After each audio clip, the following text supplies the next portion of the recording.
Hey guys, Kimochaser here, showcasing the Antspur Rapier and how I built my character to fully take advantage of that cool and unique weapon.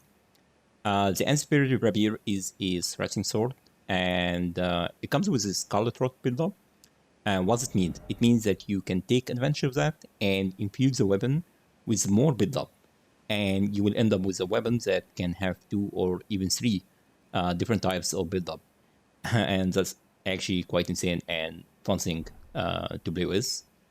Let me show you how can you go ahead and achieve something like that. When you choose the H4 for that weapon, you should choose a bleed type H4, and the best one you can have is the seppuku H4.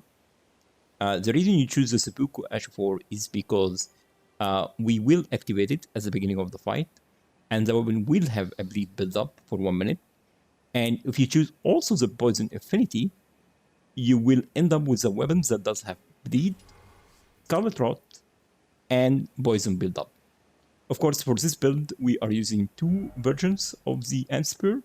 For the right hand, we will use the Bloodhound step H4, and you can also infuse that with the poison or the bleed affinity, or you can actually amplify the Scarlet Rot on the weapon itself and have the occult affinity.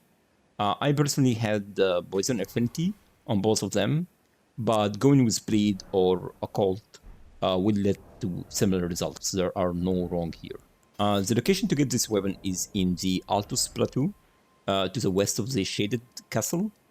And when you reach the field, right here on the map, you will be encountered with a hostile NPC. After killing him, you will be awarded with the weapon, as well as the Mariah's Mask. The way you can have 2 of them, however, well, you have 2 options. Either having a friend trading you one, or going into New Game Plus and get the second version yourself. This is Arcane build, obviously, and your stats should be something like that. 50 Vigor, 25 Endurance, 25 Strength, and 25 Dexterity, 15 Face, and 45 in Arcane. The starter class I have right here is the Vagabond. The reason we invest in Strength and Dexterity is because Poison Infinity gives C scaling for both of them on the weapon. The reason we have 15 Face is because we are using 3 different incantations to help shape up the build. Of course, some of the incantation require 25 Face actually, but we reach that amount by switching talismans around and switch back after using the incantation. Every time we start the fight, we do the same thing. Of course, you don't have to invest in Face if you don't want to bother with casting incantation before every duel or every invasion. You can just simply dump those points in Arcane or even bigger for more survivability.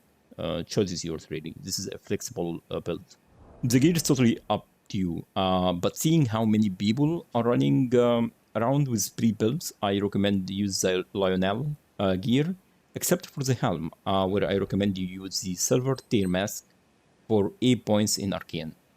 For the talismans, we are using the Earth-3 Favor plus 2, Radagon Sword Seal, the Stalwart Horn Charm plus 1, for more bleed resistance.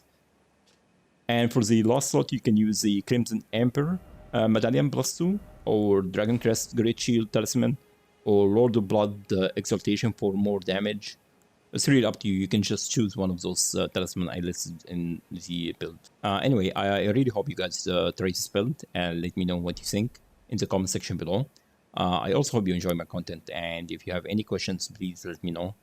I hope you guys are having a great day, and thank you for watching.